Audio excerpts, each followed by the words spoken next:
Oh,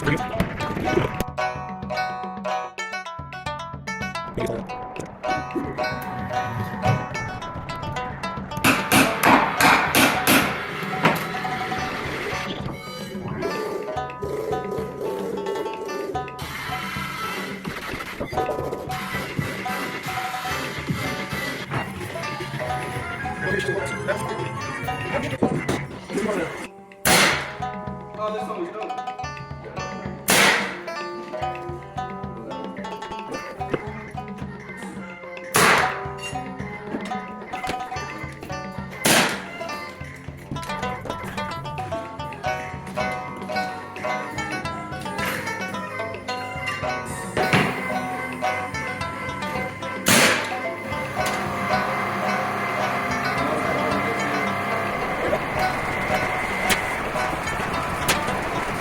Cover your exhaust.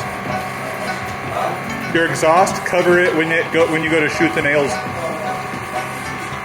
It'll keep the dust down.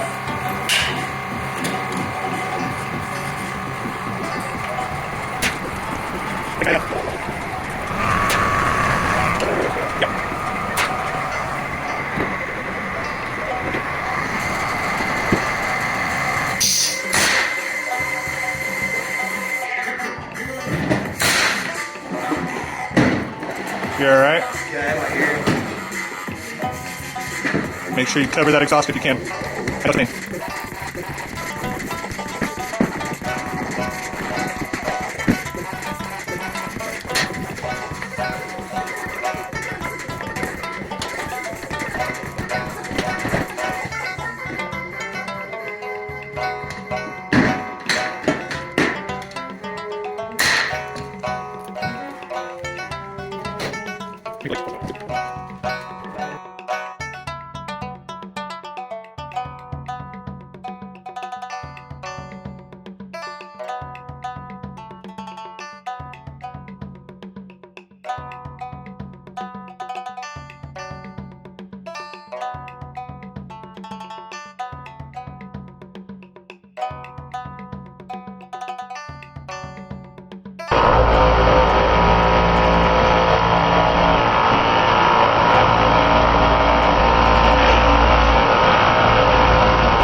Just want to let you know that light matters, especially in regards to drywall. So this wall here looks flat, you really can't tell much until you take the flashlight at an angle.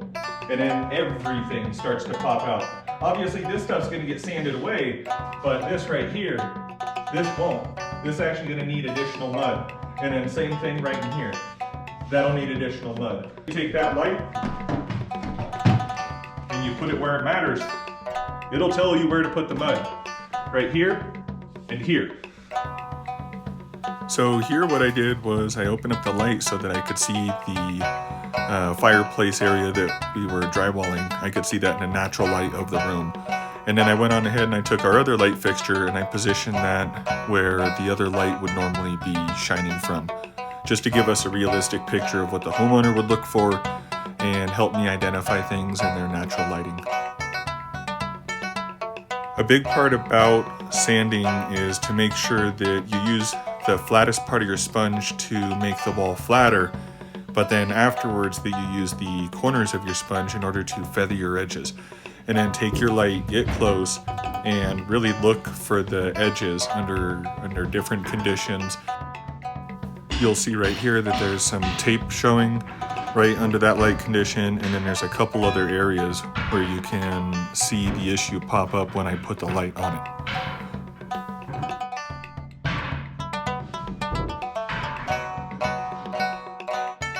So in those areas, we're going to go in and get some mud and get this one more coat before we put texture on. Texture will hide a decent amount, but you don't want to rely on texture too heavily.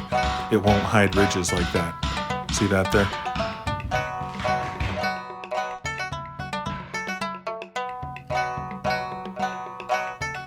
Now here what I'm doing before I get going is I'm using my light to identify those areas I was talking about, and then I use my pencil and I circle the areas in order to give me a road map so that I don't have to rely too heavily on my vision, and I can put the mud where it needs to be and then rely on feel after that.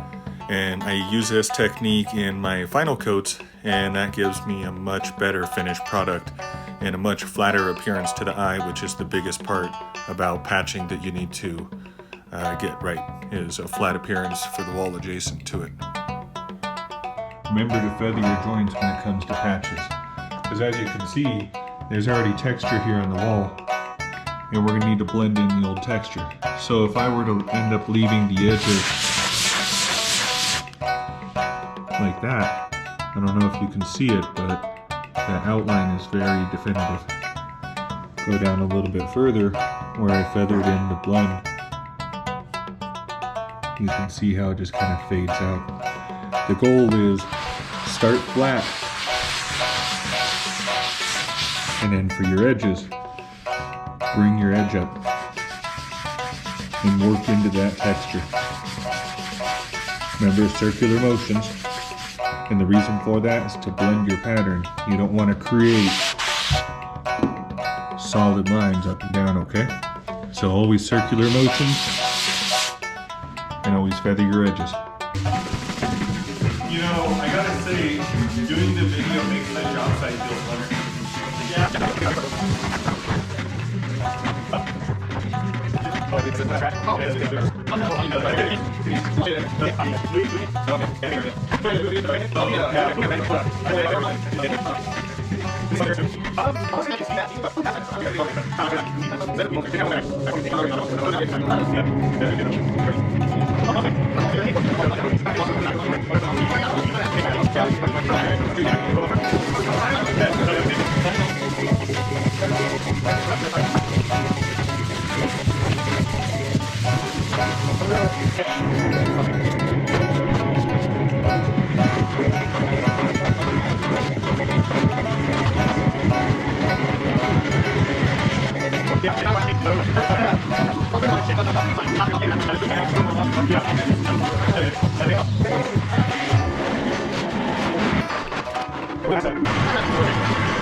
have enough light is to be able to see when the tape is starting to come up.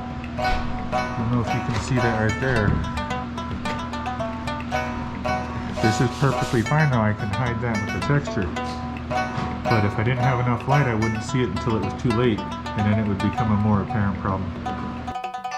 Alright, so now we're onto the texture. Got the hopper feeder gun here hooked up to the air compressor with an extra storage tank to allow me to get through this job.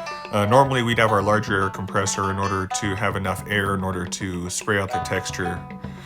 Anyhow, the texture that's in the feeder is custom matched, and it is mixed with a little bit of paint, and it also has some water in it as well.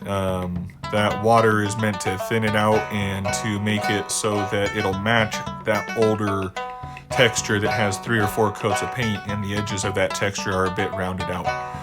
Now, as I'm wiping the texture down here, I've waited about 5 to 10 minutes for it to set up a bit so that it doesn't completely collapse and turn into one blob when I wipe it. And then I went on ahead and I was very careful about what direction I use. I was careful about my pressures, and I used different blades and just paid attention to what was happening as I was working on it.